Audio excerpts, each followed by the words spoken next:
I realized I was in this place called the neutral zone, which is the space in between your old identity and the new identity that you've yet to take on board. And before I recognized what was going on, I was wandering around the beaches and the shopping malls of Sydney thinking, what have I done? There was an element of regret. I thought I'd given up a great job, great salary. What am I doing here? It was kind of like the 40 days, 40 nights I had to go through to then reconnect or connect even more deeply to who I truly was or am.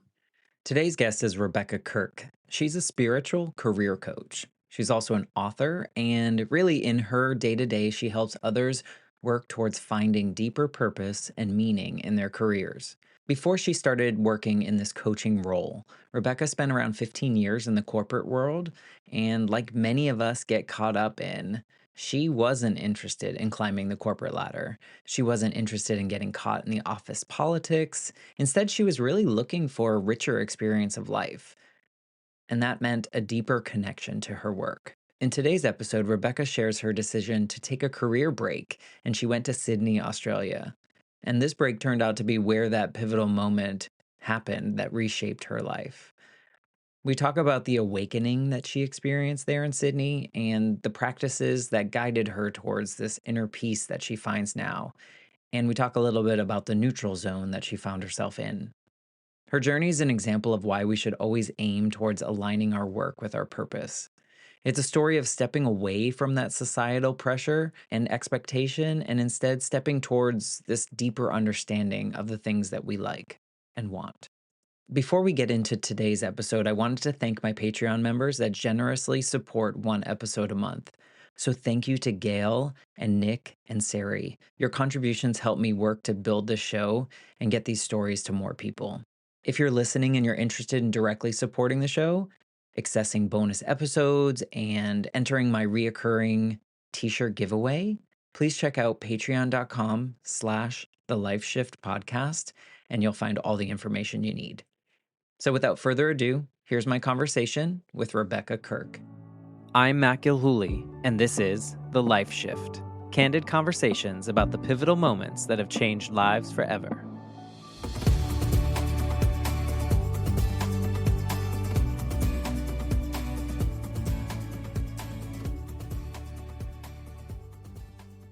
Hello, my friends. Welcome to the Life Shift podcast. I am here with Rebecca, and by the sounds of Rebecca, I think she is in a different country. I am indeed. I am in the UK. I'm in Manchester. Well, thank you for joining me, Rebecca. I appreciate it. And I always think, and this is going to sound so inappropriate, but I always think that people with British accents or English accents sound very smart. Well, I think that everybody with American accent sounds like a movie star. So there you go. I thought you were going to go somewhere else with that, but I appreciate that you want to be a part of this show. This has been one of the most fulfilling journeys for me that I never could have imagined being on. And, you know, the show itself for new listeners and for you, if you're unaware, the show really stemmed from an assignment that I was doing in a college class during the pandemic when I was bored. And I created the Life Shift because when I was 8, my dad had to sit me down and tell me that my mom was killed in a motorcycle accident. And after that experience, like, I failed at grieving because the people around me really just didn't know how to help a young child through it. And I always just felt really alone. And so the curious part of me was like, do other people have these specific moments in which their life was completely like flipped upside down, whether that's an external force or an internal force or whatever that may be? And so now I've had the opportunity. You're the 101st person that I've had an opportunity to talk to. And the thesis is true.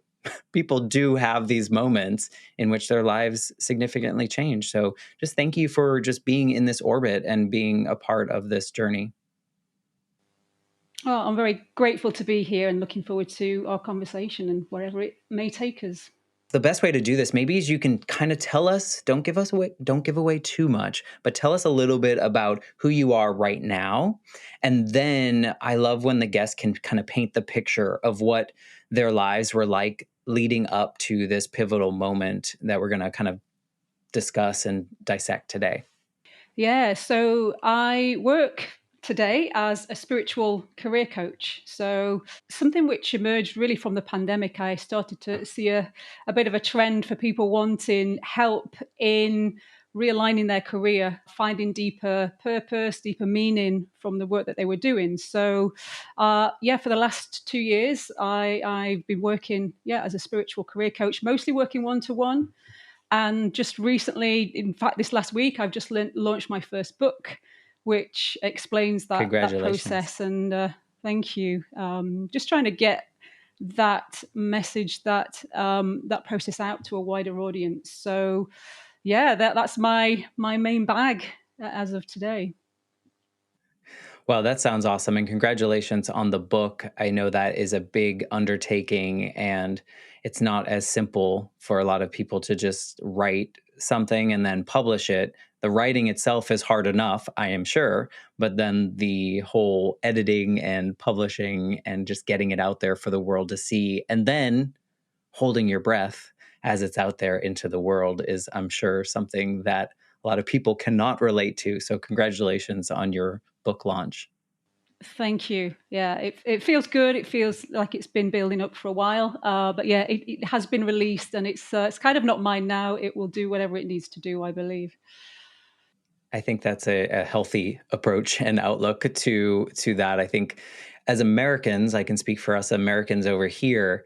I think we put a lot of pressure on ourselves when we release something creative into the world and hope that it does what it needs to do. I kind of felt that way when I first launched this podcast. Is like, is anyone going to listen?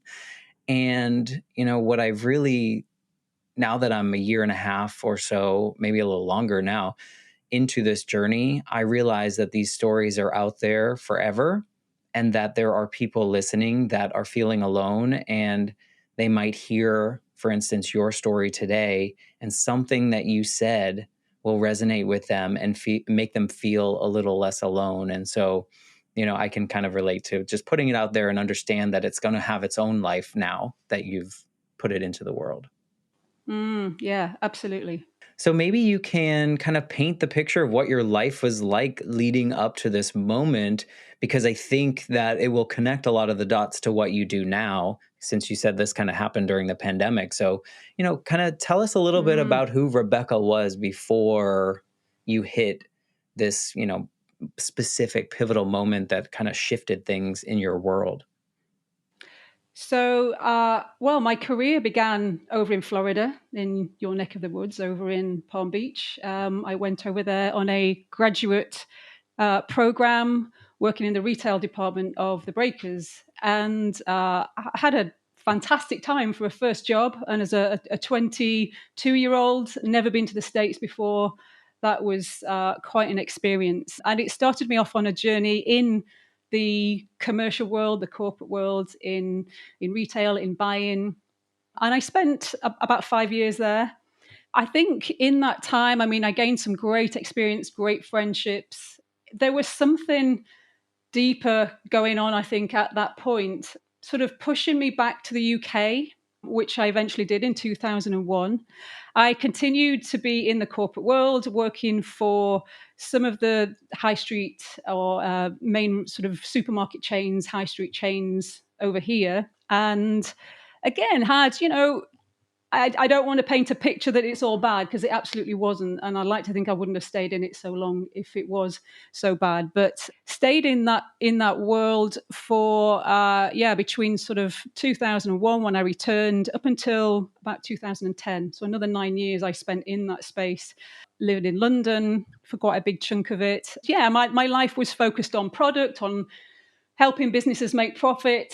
And yeah, I had a great life, but there was something missing for me. It took me repeating the same patterns. So going from one corporate retailer to another. I repeated that 2 or 3 times before I realized there was something deeper I needed to explore. I wasn't connected to my work in the same way that other people appeared to be connected to it. I wasn't interested in climbing the corporate ladder. I wasn't interested in the politics. I just wasn't connected in the same way. And eventually I realized I needed to disconnect, just kind of hop off the bus for a while.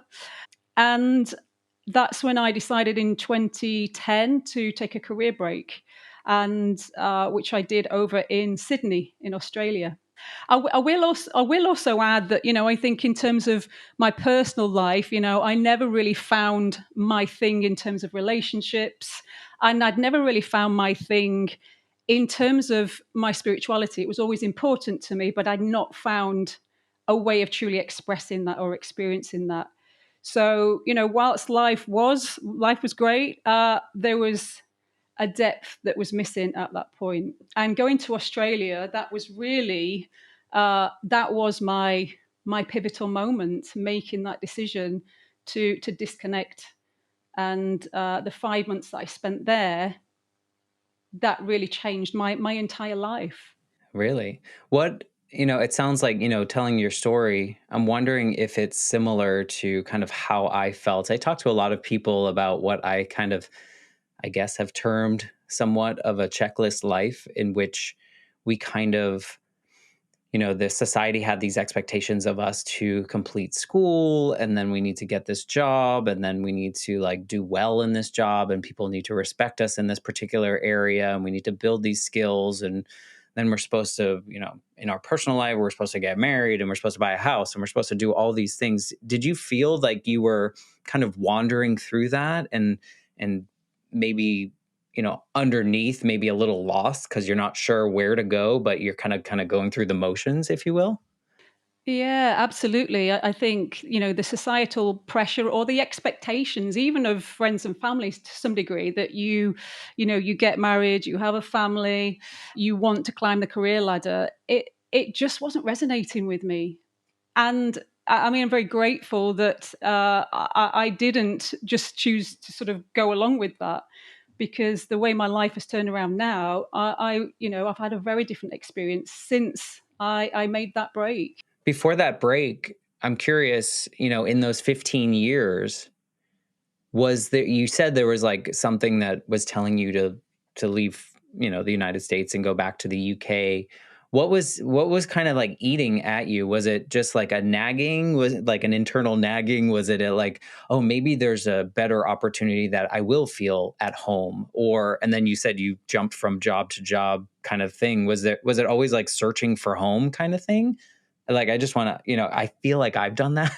Like, I just think the next place is the best. Mm, well, absolutely. I mean, that I think it's a book title. Wherever you go, there you are. So you take your thoughts and your fears and whatever with you, whatever place you are living in the world. And I've certainly found that to be true. So I think possibly there was an aspect that came with me that I then needed to explore.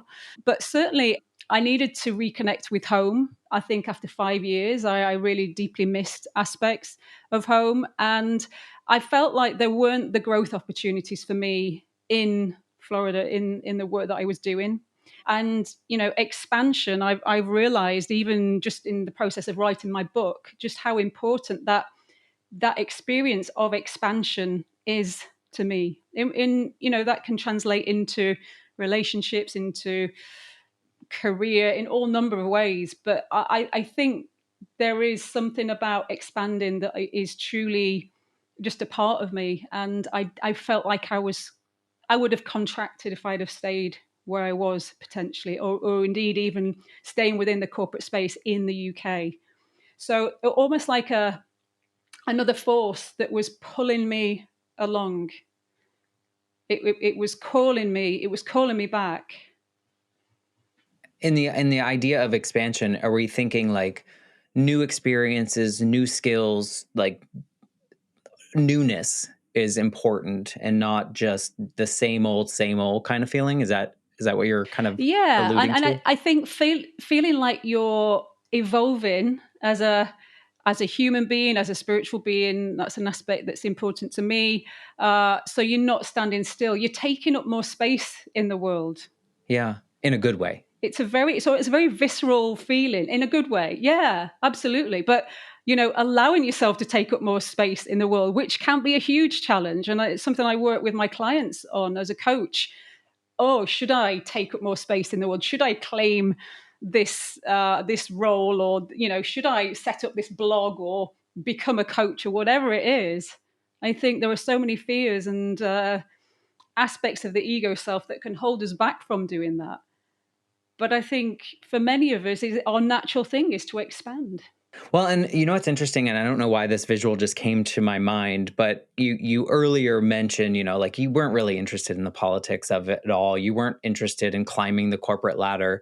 And then we say expansion. And so I think it's important, maybe it sounds like your expansion was more on the horizontal scale, if you will, and not necessarily the vertical scale in my visualization.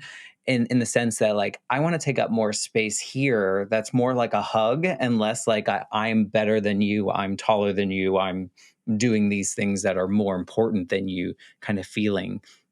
Does that, Mm. I mean, I don't know why that came in my head, but does that kind of, I love that. I've never seen it in that sense before, or yeah, experienced like that. But it makes total sense.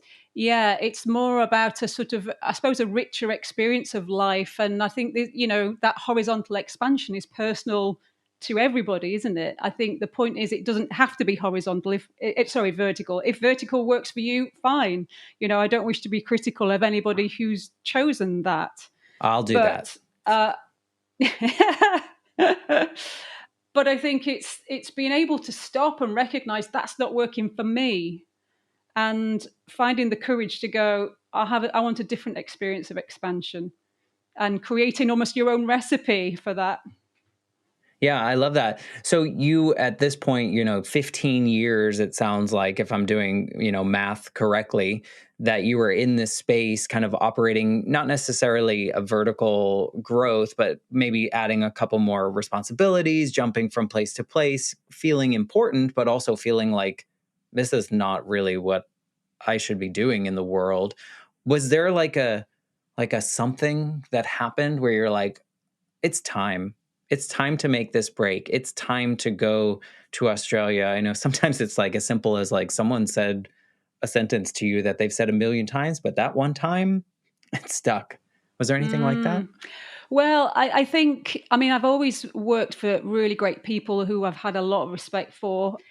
The last couple of people, I found it really challenging, but I'm actually very grateful to them because I realized that they were the sort of catalyst. They were the people who pushed me over the edge. So that was actually what spurred me on in the end. And I had performance reviews were very much kind of more based on how much you were playing that political game, how hungry you were for progression. My heart lied in my small team that I had and helping nurture them. That wasn't important in that world. So there was a very clear disconnect. But I think a couple of people that I'm deeply grateful to, but just didn't connect with, that I thought, right, that's it. That's it. So what happened when you left home again and you went to Sydney? Like how was that so impactful for you? What happened there?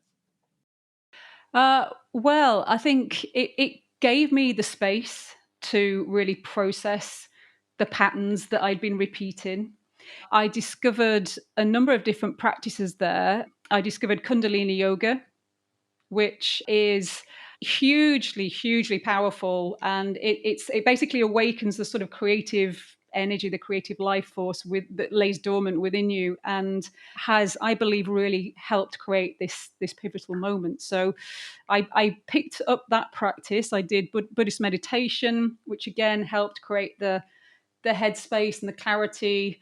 I spent a lot of time at the ocean, so the ocean's always been very powerful sort of portal for me to just get that headspace and that clarity and that sort of connection to my sort of deeper deeper self. I think what was particularly powerful was the fact that I was living in a small room in my brother's apartment, and I had very few possessions. I had, all of my friends were over in the UK. I didn't have a job. I didn't have a relationship. And I think the simplicity of life over there just highlighted to me the deeper experience that lay beyond all of those external things. And I call it an awakening. I had moments of pure bliss just standing by the ocean. And for no particular reason, I just felt blissful. That really was instrumental. I will just say also that I think I entered this space kind of in between two identities. I was letting go of this kind of corporate identity, and the status that went with the job that I did. It took a while to sort of pull back from that and relinquish that. I realize now that's my ego talking. And I entered what I realized after I read a book talking about transitions. I realized I was in this place called the neutral zone, which is the space in between your old identity and the new identity that you've yet to take on board. Uh, and before I recognised what was going on, I was wandering around the beaches and the shopping malls of Sydney, thinking, "What have I done?" There was an element of regret. I thought I'd given up a great job, great salary. What am I doing here? It was kind of like the 40 days, 40 nights I had to go through to then reconnect or connect even more deeply to who I truly was or am. I had to go through that process, and Sydney, I mean, just provided a beautiful backdrop to that. But I had the space, I had the headspace and the physical space with which to do that. I went out there actually intending, I registered with a recruitment agency over there to thought maybe if I do the same job in Sydney, things would be different. But then I very quickly realized it's not about that. It's about connecting with who I truly am and what's truly important to me. So my life changed completely after that experience. So work, relationships, everything. What stuck out to me, what you were saying, is that like what you were doing before, so much of it was about external validation in some capacity, in the way that like you were fitting in, people saw you, there was a certain status, there was a certain paycheck, there was a certain, you were able to do these things. And then you made this probably not the easiest decision to leave home, go on the opposite side of the world to another place. And then like had a moment to like breathe and sit and think deeper and not be surrounded by all the noise that was perpetuated throughout those years in corporate, that I think a lot of us can understand. And then you were able to kind of go more towards that like internal validation of some sort, of like kind of finding yourself in a way that like, oh, this does feel right. This space is comfortable. This space feels like a warm hug versus like whatever I was seeking out before.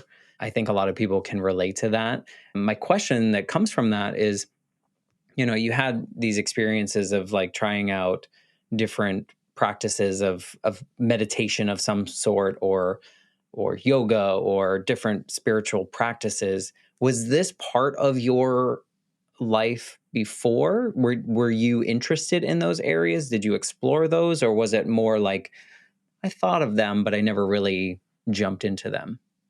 Yeah, I've always been interested in spirituality. I mean, I grew up I went to Catholic school. I'm not Catholic, but I've always been around that. My mum was deeply religious, so we've had lots of conversations. I've been exposed to that world, and really being in Florida, I think, really accelerated that deeper quest, because I was around such an extreme of wealth in Palm Beach that it couldn't help but sort of make me question, there has to be more to life than this.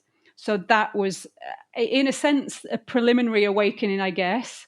So I was already very open to it. I just hadn't found my thing.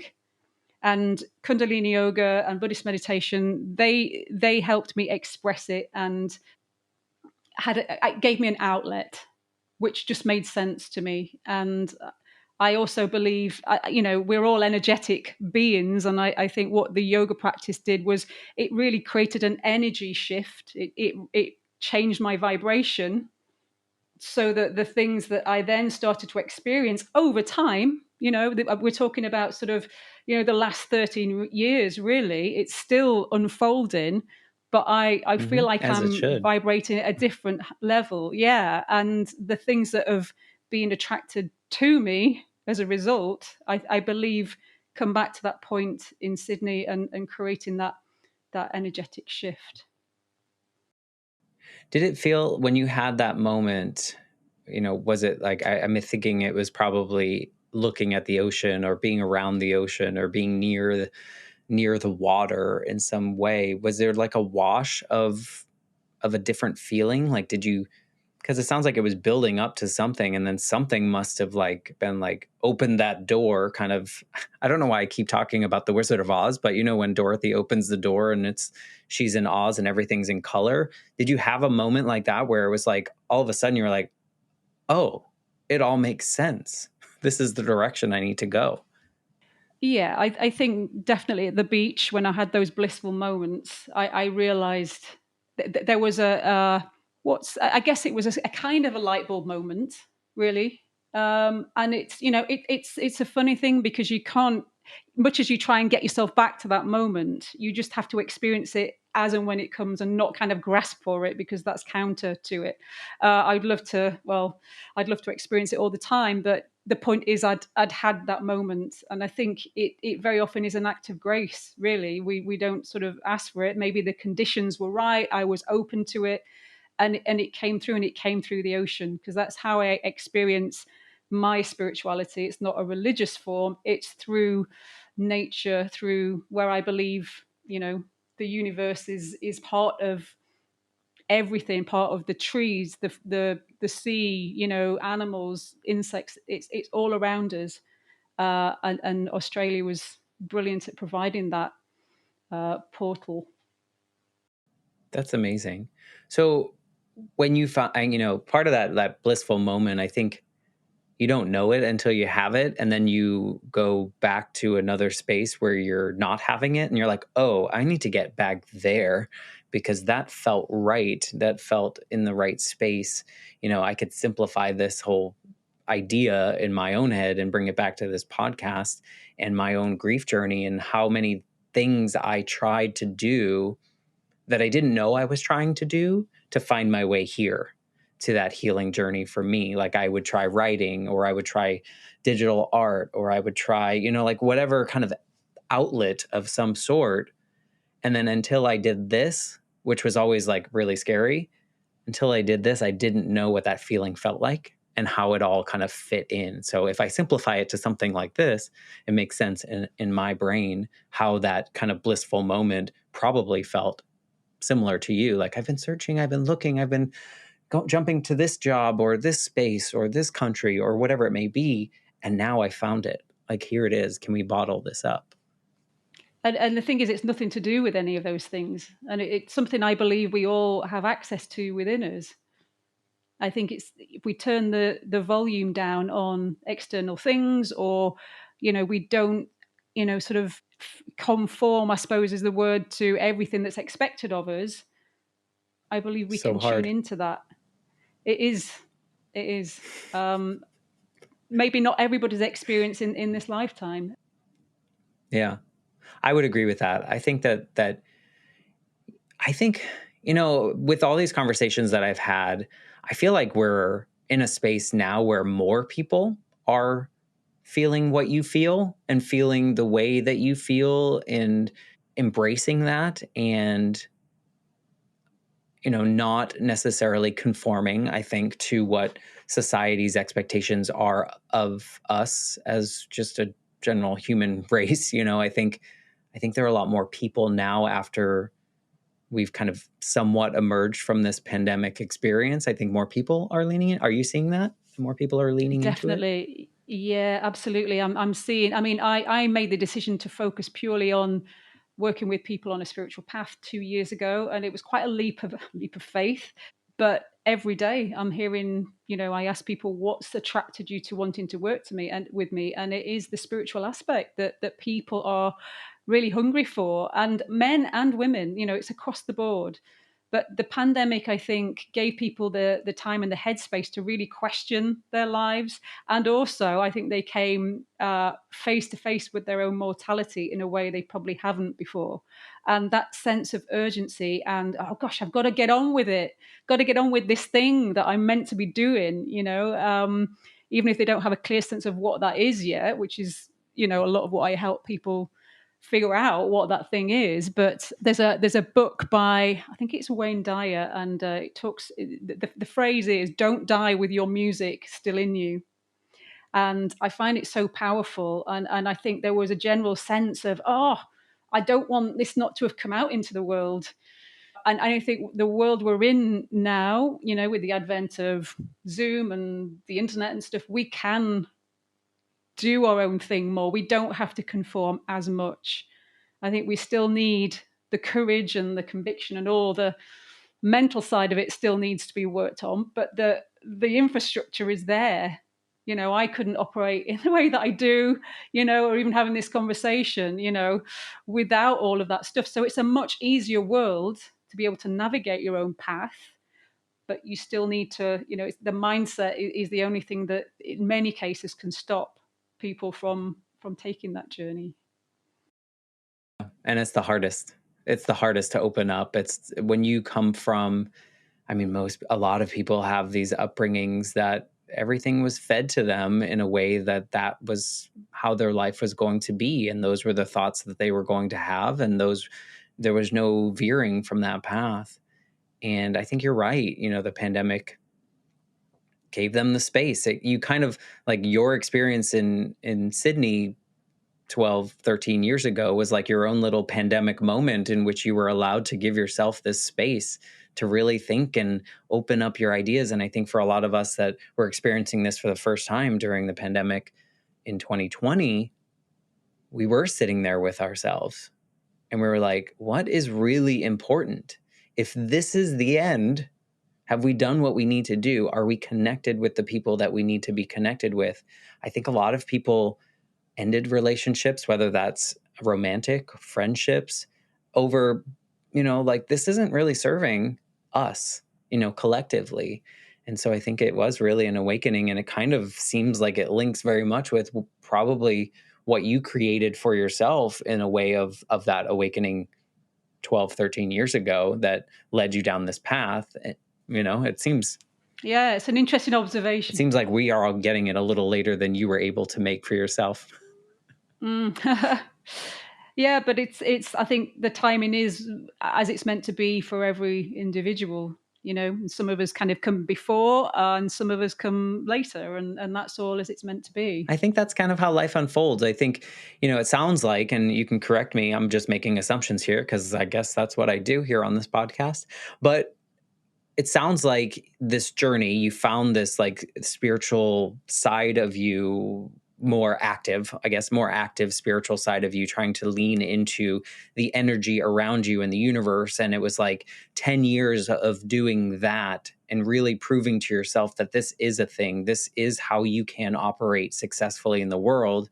And then at some point in this journey, you decided, well, I could probably help people do that based on my own 10 years of experience prior in this world. Is that how that unfolded, or how did you get into the decision to be like, okay, now it's time. I feel prepared to help other people in this. I felt very guided. Generally speaking, I try and tune into my intuition and to a sense of calling. And this is a big part of my spirituality, and the approach that I work with clients on is to listen for that call or tune into that call. I talked about like the inner pull earlier.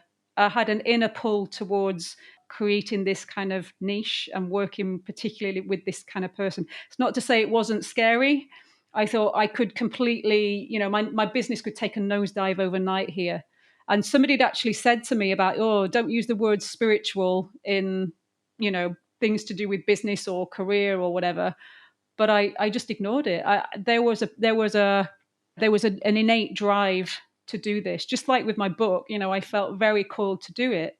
And I think when you listen to that and you sense it from the heart space as opposed to the head space, I think it comes with a greater sense of conviction and confidence and trust. And thankfully, that's how it's played out the last couple of years. I guess if it hadn't have played out like that, hopefully I would have seen the lesson and the learning in it.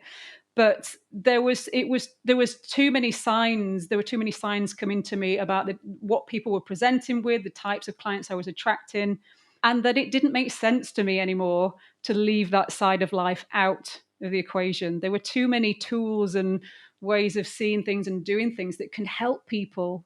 And I believe, the way the world is at the moment, I think this is our salvation, if you like. This is our way through it, is to connect more deeply. So yeah, I just had to go for it. But listening from within is what really helped. I wouldn't have made the decision from my head, I don't think. Or listening to anyone else. I think there is something that, I think a lot of people have intuition. I don't think a lot of people listen to it or take action on that. But I would imagine the first time is scarier than the second time you do it. And the second time is scarier than the third time you do it. And eventually you build up this trust in which you can, trust in yourself and in that pull, in that intuition that you have, that this is going to work out, or it's going to be a lesson, or it's going to be something that teaches me something that will in fact help me later on. And so I would imagine that was kind of a process. What did those like in between years look like? Because you mentioned your business, so it kind of shifted in some way. What happened after that Sydney experience that kind of led you here? So actually, whilst I was still over in Sydney, I set myself up as a retail and brand consultant. So I'd already recognised that working for somebody else wasn't going to be my path anymore. So I literally set my business up over there. And yeah, I spent the next sort of 4 or 5 years working. My heart lied with working with the small kind of creative entrepreneurs. I did do some corporate work as well. It paid the way and enabled me to kind of keep going with it.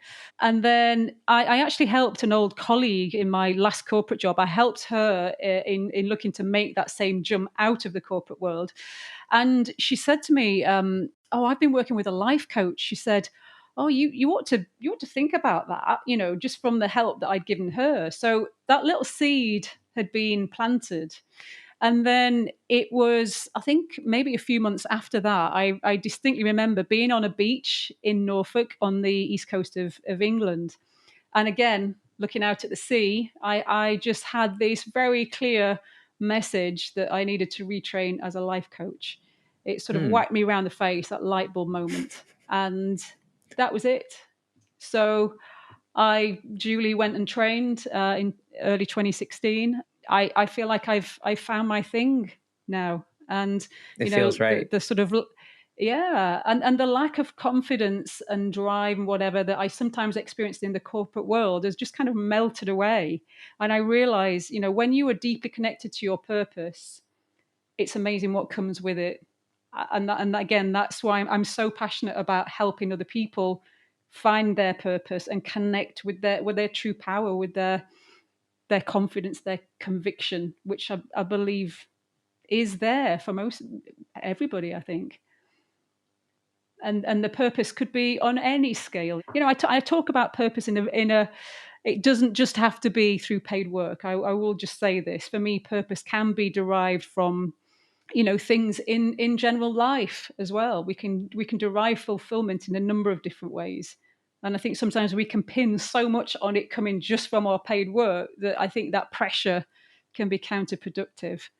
So I always open the discussion on purpose by suggesting a broader definition. And also there is, I think, a spiritual dimension to purpose as well that I think can be very helpful. But yeah, I think there's lots of opportunities every day for us all to connect more. Well, I love that, like, your two maybe most significant pivotal moments were at the ocean or at the water. Do you sometimes just like schedule time to go there in hopes like new things will unfold and kind of I should do.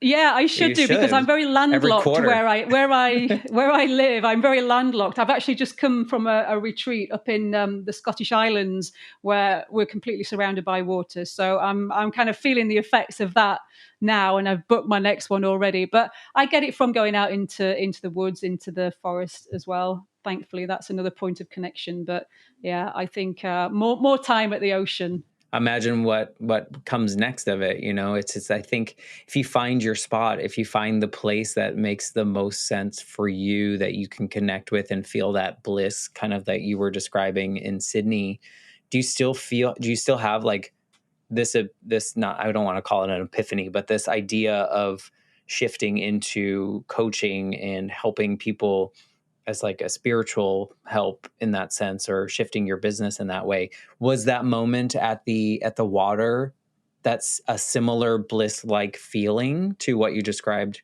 earlier on in Sydney?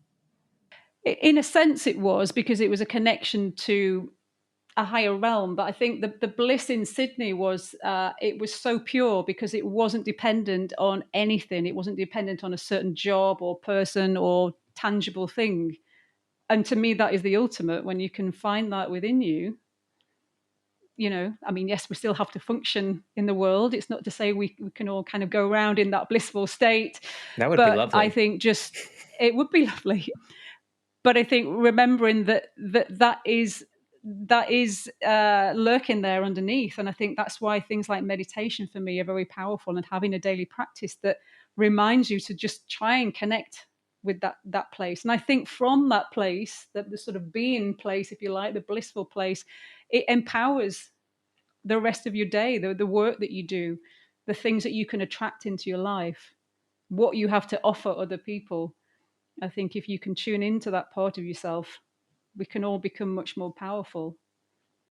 This is going to sound really this is going to sound very Matt for regular listeners of this show, but part of me, or very much of my life, has been this kind of type A, analytical, I don't want to say logical, but like step by step kind of person.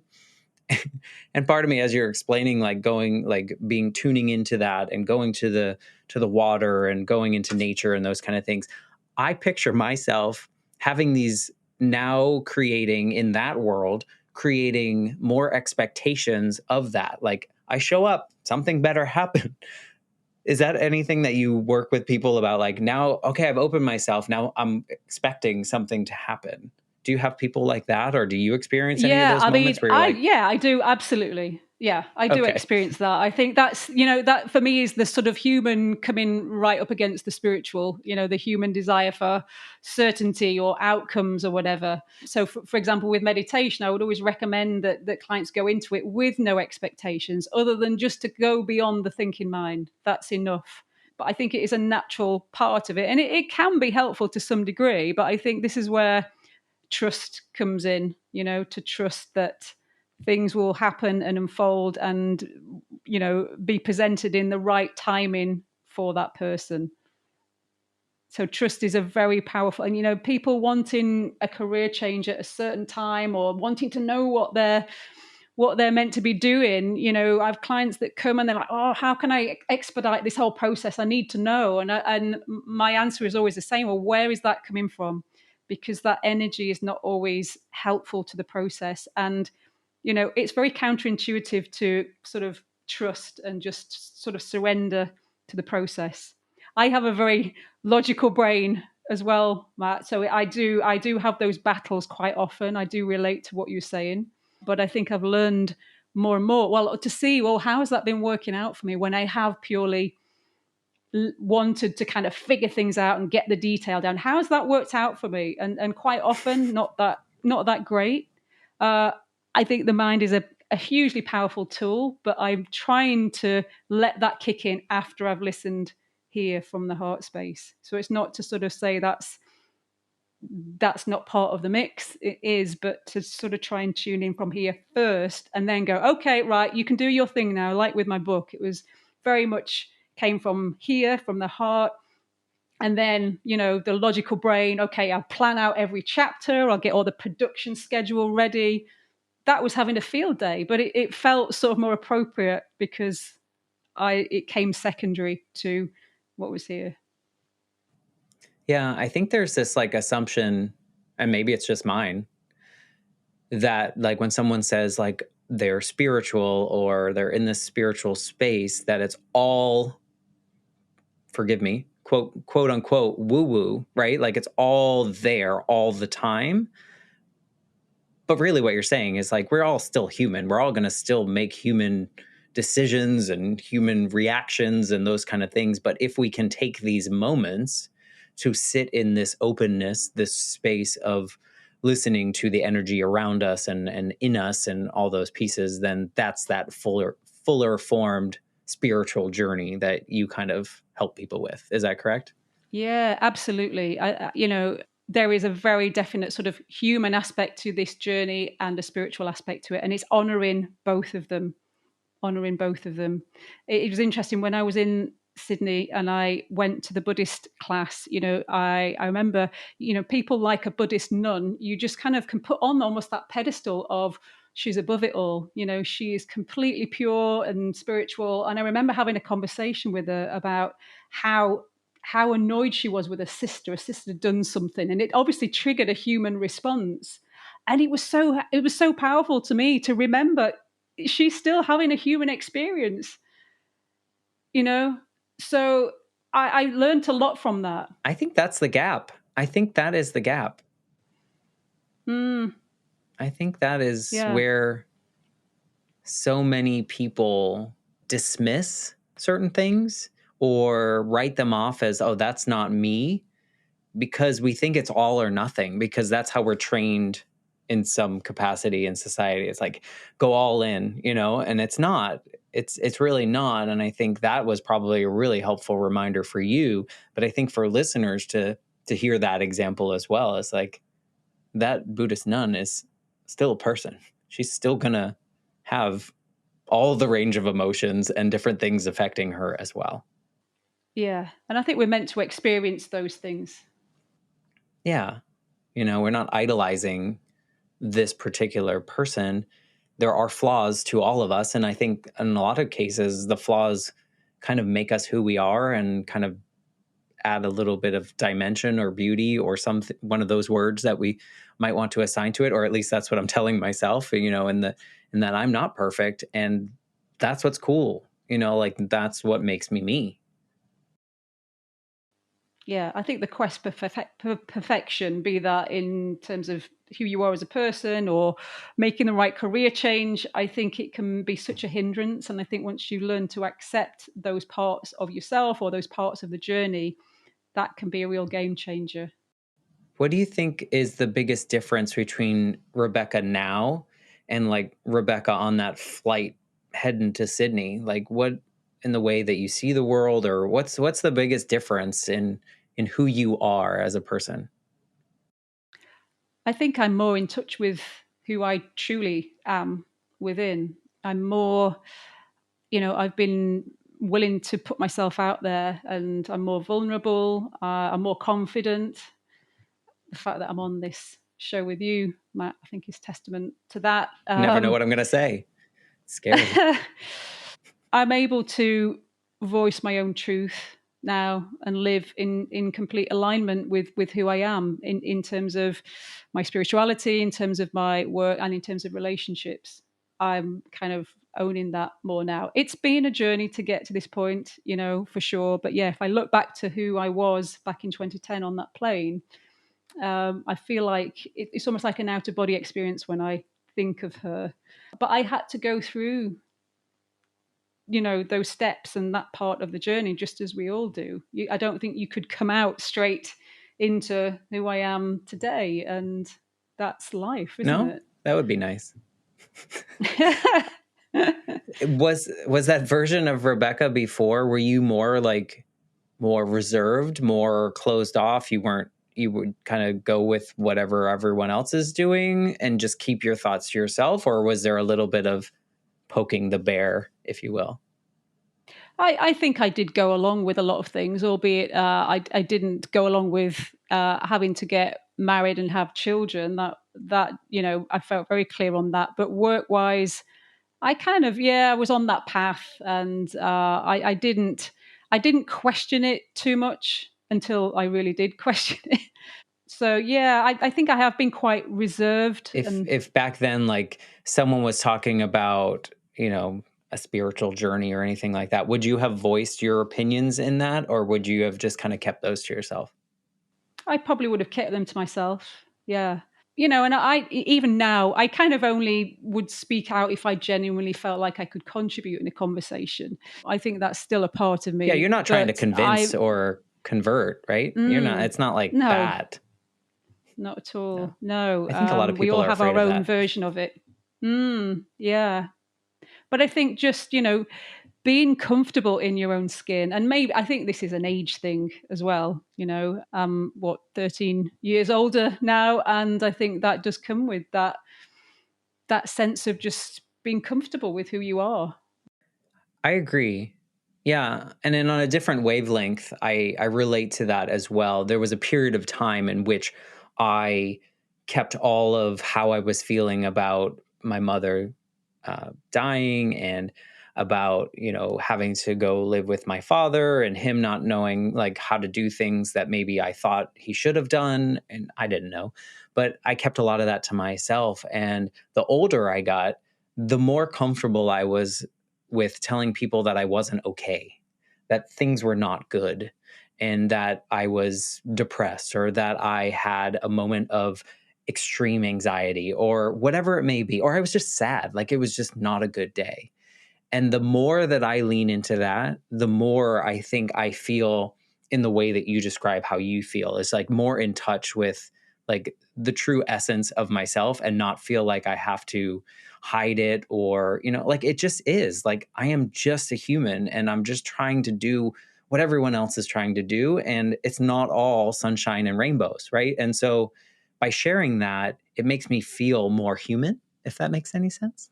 Mm, yeah, absolutely. I think sharing your story, I think it creates such a powerful point of connection, as well as helping other people. No doubt, you sharing your story has helped a lot of people on their grief journey, I guess. But I think when you are willing to go there and okay, this is me, this is my story. I think that can build up momentum and just encourage you to keep doing it. And certainly, I've noticed in my coaching practice, people aren't interested in whether I'm a qualified coach or not.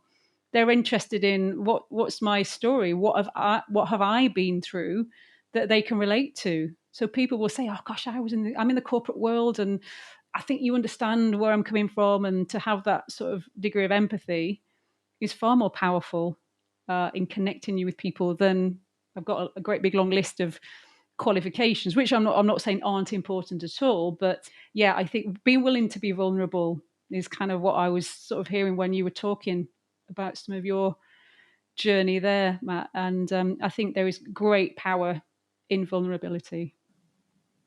Yeah, and I think to your point about people that work with you, it's really about trust, right? The more you can share about yourself and your truth, and you're not performative in any kind of way, it's just it is what it is. I think people will naturally trust you more, because you're also just another human here with us that maybe has a couple pieces of advice or something that you can push them outside of their own circle that they continuously think in, right? Like you just poke that hole a little bit so that they think a little bit differently. And so I think there's that human element develops the trust, I think.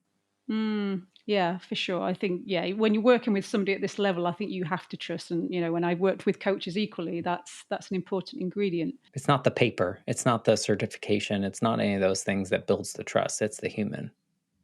So I'm wondering if this version of you could go back to Rebecca that's, kind of taking her walks on the beach in Sydney, and just finding these moments and wondering, ooh, I'm in this neutral space. I'm in this like, what am I doing? Did I make this decision? Is this good? Is there anything that you would want to tell her or whisper in her ear that might help her on this journey?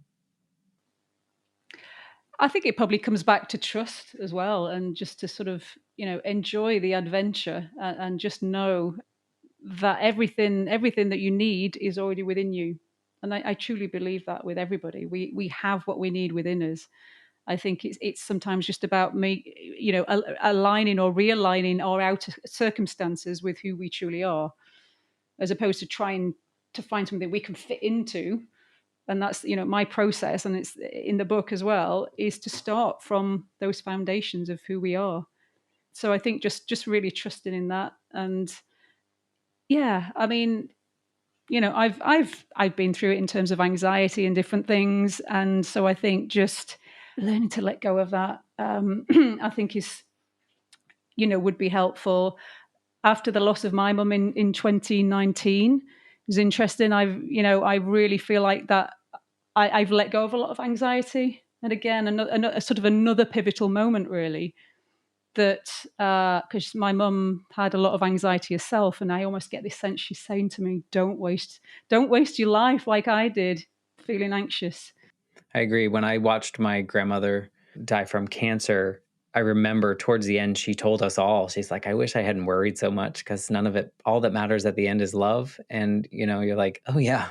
And that was really impactful for me moving forward, is like, stop wasting all this energy on worry. And sounds like you did the same with your anxiety. Thank you for sharing your story. I know we kind of went into this that I'm not super spiritual, but it all makes sense. It all makes sense to really trust your intuition, trust the energy inside you, trust the energy around you, trust your intuition and all these pieces. So thank you for sharing that story. If listeners want to, read your book or learn more about you or get in your orbit, what's the best way that they can find out more about you? Yeah, so excuse me, my website is rebeccakirk.co.uk. You can find out all the details on my book on there. It will be going on Amazon as well. It's called You're Here for a Reason. You can also join my mailing list. I put out content every month, regular content on the usual channels: Instagram, Facebook, LinkedIn. So there's all ways to connect. But if you go to my website first, and there's a few free resources as well. So if anybody's feeling not sure whether to make a change in their career, for example, I've got a career change quiz. I've got a free on-demand webinar as well that can help people with the mindset side of things in terms of making that shift. So yeah, hopefully something of Awesome. help to some of your listeners.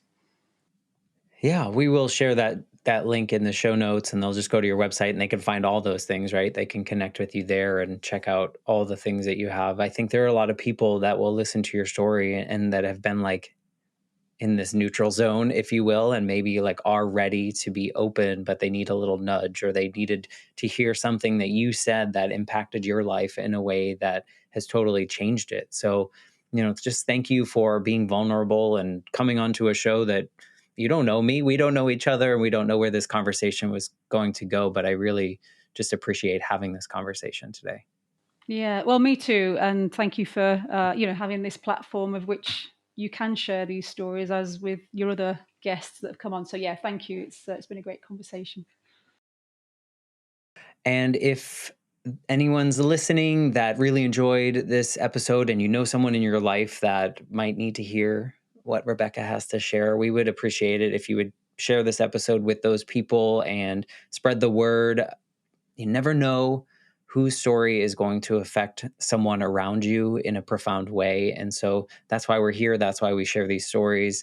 That's why we exist. So thank you so much for being a part of this, Rebecca. And for those of you listening, we'll be back next week with a brand new episode. Have a great day, Rebecca. Thank you. You too.